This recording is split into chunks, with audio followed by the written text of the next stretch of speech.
Hello বন্ধুরা, কেমন আছেন আপনারা? আশা করি সবাই খুব ভালো আছেন।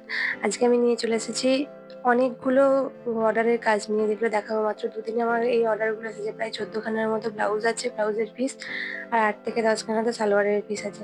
তো সেগুলোই আজকে আমি দেখাবো, আর কীভাবে আমি কাজকে গুছিয়ে রাখি, গুছিয়ে কীভাবে কোন প্রসেসে আমি নতুন করে কাজগুলো করতে শুরু করেছি।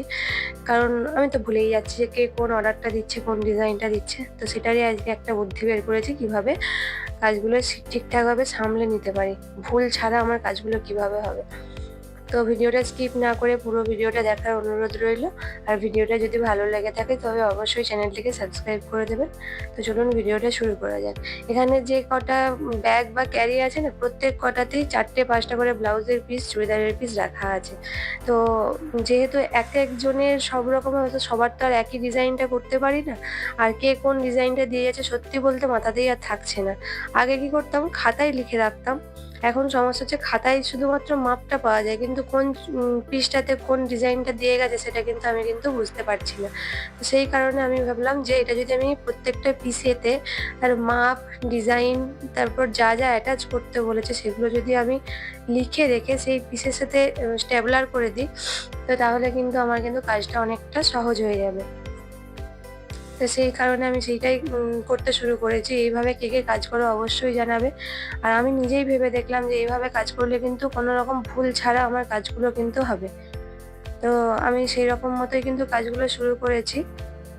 এখানে একটা চুড়িদারের পিস আছে, আপনাদের দেখালাম। খুব সুন্দর, পুরোটাই স্টোনের কাজ করা, কালারটাও খুব সুন্দর। আমি এই চুড়িদারের পিসটারও মাপ নিয়ে আমি এখানে স্টেপলার করে দিচ্ছি। আর সত্যি বলতে মাঝখানে আমি অনেকটা সময় আমি কাজ কম নিচ্ছিলাম। নিজের শরীরের অসুস্থতার কারণে আমি অনেকটাই কাজ কম নিচ্ছিলাম, তো তখন কাজের চাপটা কমও ছিল। আর এখন আবার প্রফেশনালিভাবে যখন আমি কাজগুলো শুরু করেছি, তখন সেই কাস্টমাররা আমার কাছে ঘুরে ফিরে আবার এসেছে।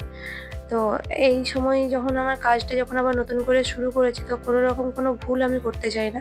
কারণ সবাই একটা আশা নিয়ে আসে যে এই শাড়ির সাথে এই ব্লাউজটা, এই ডিজাইনের ব্লাউজটা আমি পরবো। তো আমার ভুলের কারণে সেটা যদি ভুল হয়ে যায়, কাস্টমারের খারাপ লাগবে। তো সেই কারণে আমি এইভাবে কাজগুলোকে করছি। আর এখানে এই যে এতগুলো ব্লাউজের পিস আছে, এই যে এগুলো সব একটা দিদিভাই একবারেই দিয়ে গেছে। 4টে ব্লাউজের পিস আছে। আর একটা আছে, সেও 4টে দিয়ে গেছে। সেটা সে সুদূর পুনে থেকে, তার এখানে রিলেটিভের বাড়ি আছে। আর তার রিলেটিভরা আগে আমার কাছে কাজ করিয়েছে, তো সেই কারণে সেও তাকে এখানে পাঠিয়েছে। এখানে 2টো শাড়ির ফলস পার করতে হবে, আর 4টে ব্লাউজের পিসে ব্লাউজ বানাতে হবে। তো এই জিনিসগুলো আমি হয়তো ভুলে যাব, সেই কারণে আমি এভাবে কাজগুলো করে রাখছি। তো এভাবে কে কে করেন অবশ্যই কমেন্টসে জানাবেন। ভিডিওটা ভালো লাগলে অবশ্যই চ্যানেলটাকে সাবস্ক্রাইব করে দিয়ে যাবেন।